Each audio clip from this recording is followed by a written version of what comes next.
The General Industries Workers Union of South Africa and the SA Federation of Trade Unions are accusing the United States of using AGOA to control Africa's economies and silence the continent of the ongoing Israel-Hamas conflict. The two organizations held protest outside the concluded 20th AGOA Forum, calling for geo-solidarity for the global working class against the United States. For more on this, I'm joined by Trevor Shaku, who's the president of GEUSA, and Trevor Shaku, who is the spokesperson for SAFTU. Gentlemen, thank you for making time for us.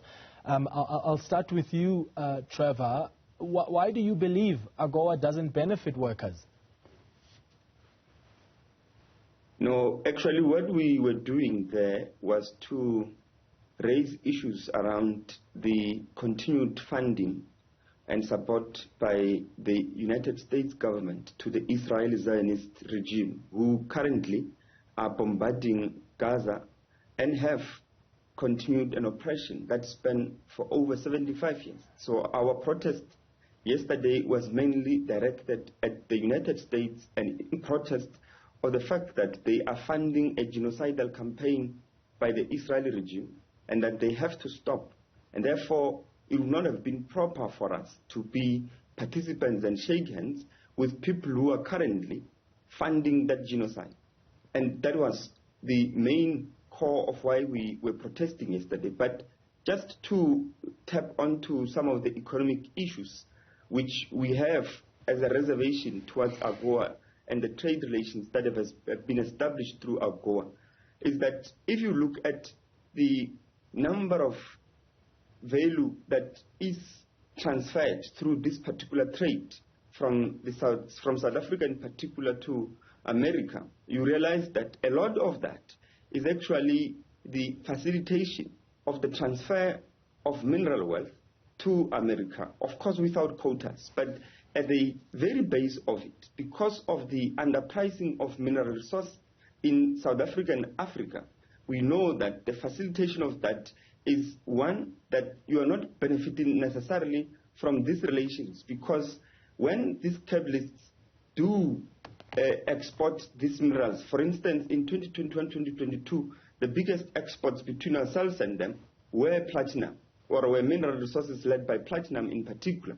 And we know that of this, the critique which we have always put, especially towards even Statistics South Africa, whenever they do calculation of the gross domestic product of this country, is that they do not factor in the fact that when you are losing mineral resources, remember, first of all, they are not expensive because they don't have much of value added, manufacturing value added. Therefore, they are sold at lower prices. But secondly, you are losing that particular wealth because you'll never regain it. But the people will beneficiate it through manufacturing value added and import it to you as finished goods. So this is the first critique we have insofar as the relations concerned.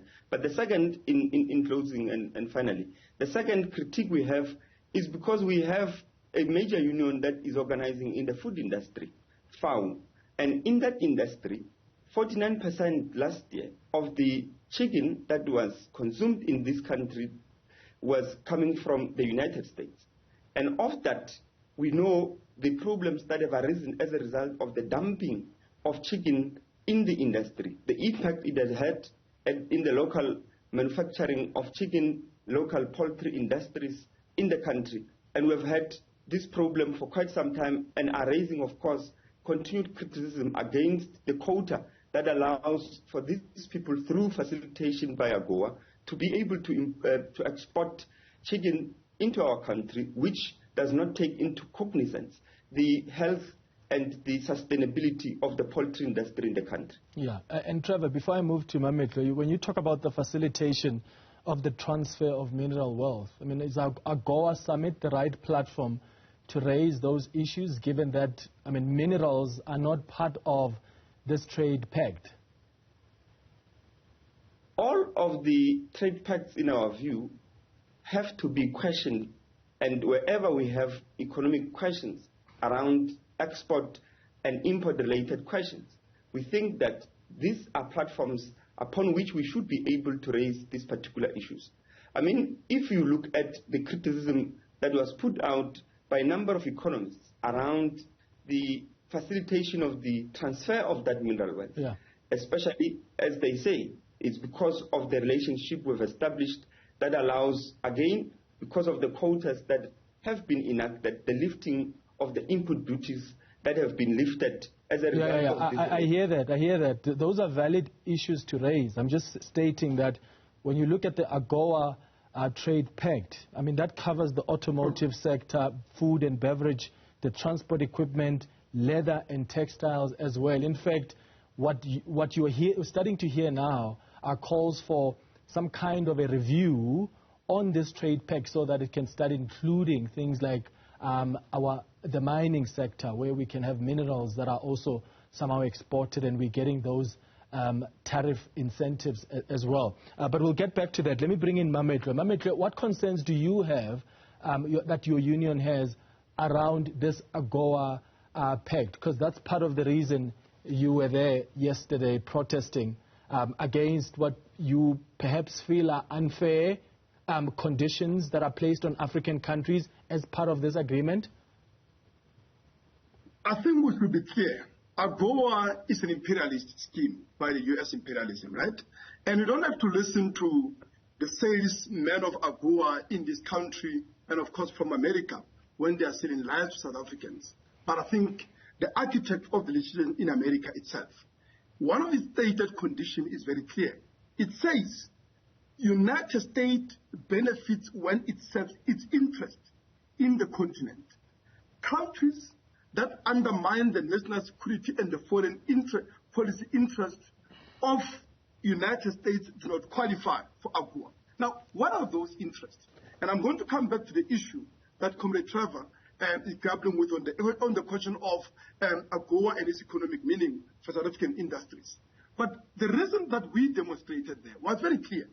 You have a situation where this United States government is, abetted, has funded and armed an Israeli regime that is carrying out a carnage, which in the past few weeks alone, it has dropped 18,000 tons of bomb in an aerial bombardment of 650 square miles of a strip that is Gaza in a densely populated areas that has wiped out 10,000 people, including about 903 families that have disappeared from the face of the earth, right?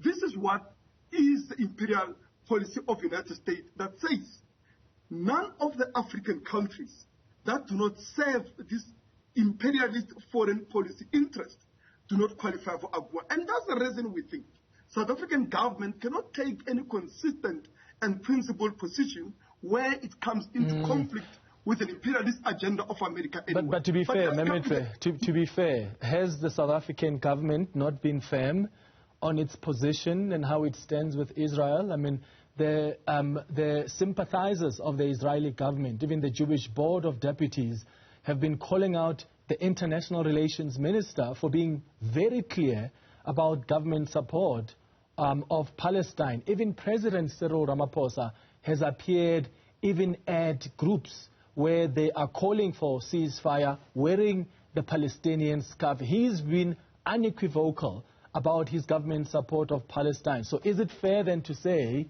that we have somehow been on the periphery around our position in the middle is because we are scared of losing AGOA? Oh, absolutely. As in every other question, including those that affect the majority of the working class in this country, the ANC talk left and walk right? 29 years into their rule, the Israeli ambassador is still here. 29 years into their rule, none of the Zionist soldiers that go to Israel every time it's carrying out a bloodbath and a carnage against the Palestinian people are being prosecuted, despite the fact that the law of this country is very clear about South Africans who participate in foreign military conflicts without authorization. But not only that, the ANC is facilitating a takeover of the key South African industries by Israeli companies, including those that operate on the Jewish settlement on Palestinian land. So forgive me, I'm not convinced that more than rhetoric, they are giving a geo-solidarity on this question. But I want to come to the issue of AGOA, right? And let's understand what AGOA is about.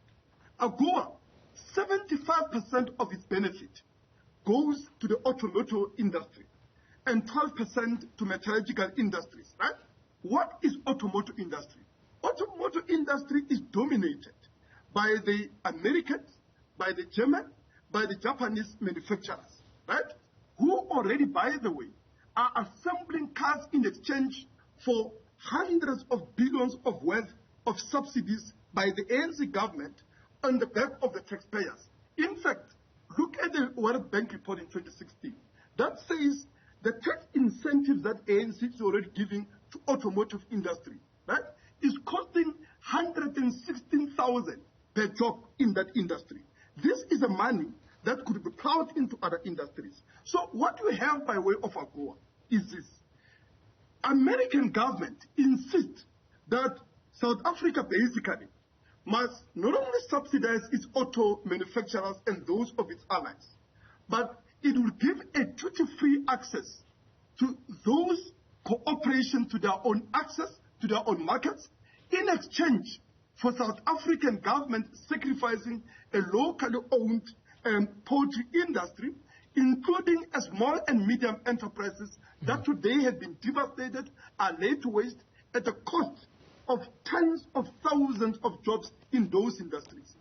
In exchange for the interest of the industries, which I have said is monopolized by the Americans and their allies, and in addition to that, serves absolutely no purpose to South African working class in particular, because its production or manufacturing of the vehicles is not geared towards environmentally sustainable and cheap public transport working class people need in this country, to overcome the legacy of the special planning of apartheid. That means 30% of the income of the poor wages of workers go to public transport when they travel between Soweto and other areas that are far from where they work. So part of the reason, Trevor, you have this kind of a summit is to look at, make an assessment of how, as African countries, we've benefited from AGOA, how it's benefiting the U.S. as well, and make reviews when necessary. Have you raised these concerns in the summit? Because for the first time since its inception, I think labor unions have had a seat at the discussions about the future of this pact, which is an opportunity to raise these issues you and Mametle are raising this afternoon. Look, the participation of the trade union movement and the civil society in some of these forums is actually just to tick the box that we have been representative and consulted with sections of society. Because I will tell you, we were not there. There were a number of comrades who attended. The reports that have come out is that the comrades were not even allowed to make any input. This is the first thing. The second thing is that when there is an input that is made, they will be made in the labor forum, and only labor will be given a 5 to 10 minutes brief, and that 5 to 10 minutes brief that it will be given to them in the main forum or in the main summit will not actually even be factored into the main declarations that are adopted at the end of the summit. So this is the problem, because what they do is merely to bring sections of society to legitimize the talks, to legitimize the process, without really taking into material reality the concrete issues that are brought by labor, the complaints that labor and civil society might be bringing. So in the main, these are just talks that really allows labor movement to merely give verbal inputs without really factoring those concretely. So this is the first point. The second point is that we as SAFTU had taken a decision that because of what we have observed, I mean, there will be BRICS forum, and they include labor. There will be AGOA, they will include labor. In many of these high-level talks and high-level summits, which are meant to discuss issues of trade, they indeed bring us. But what we have learned from the past is that all of this are merely for us to rubber stamp what they already have agreed, because even those declarations are crafted and agreed to by weeks before the summits themselves. So when you go there, you are merely there to merely legitimize the process. And at the end of the day, it gives a wrong impression out there that Labour has been part of the summits or Labour has been part of the forums, even though we know as a matter of fact that the inputs from Labour would not be factored in. I mean, the points that we are putting forward here have to be also looked at in the context of the fact that we are dealing with a capitalist system at an international level. What is at the basis of these particular relations? The basis of those relations is to facilitate the liberalized trade to enable major multinational corporations to reap profits without having to pay as much duties as possible.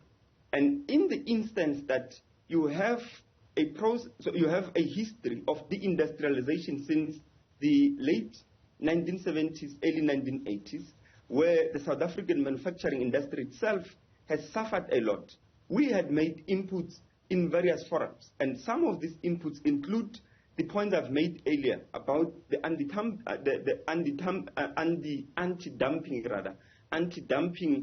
methods which have been applied and are facilitated through some of these trade agreements that are struck, one of which is AGOA. And in the main, our problem is the fact that, again, they are facilitated to ensure that the exportation of capital is not hindered by any regulations by the host countries. And in this instance, if South Africa is a host country of, let's say, Ford, the exportation of capital by Ford would not be hindered by any of those regulations. And the quotas are there to enable such particular rigging of profits without having to tap into the sharing of that particular surplus, because the surplus that is made by these companies is mainly taken in profits and dividends by the shareholders and the owners of these companies. So it's very problematic, because in the main, you will bring these issues, giving a critique of the structure of the system as is organized at the current moment. And they will tell you that capitalism has been existing, and therefore you cannot enact and put in protectionist measures to save the local industry at the expense of this liberalized trade. So in the main, it will just be us speaking without any of these issues being factored into the declarations. Yeah. So Mamitre, what would you like to see change? Because I think to the U.S. admission, even as well, one of their trade officials recently admitted that the AGOA pact has not really lived up to its full expectations. So when we talk about the necessary reviews, what do you think needs to change about the pact? Or do you simply think we shouldn't be part of it because it, in your view, perhaps doesn't benefit us the way it should be?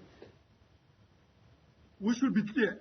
The U.S., by this and other foreign policy schemes in this country, it is serving its monopoly cooperations in the automotive, but also those of their allies in the metallurgy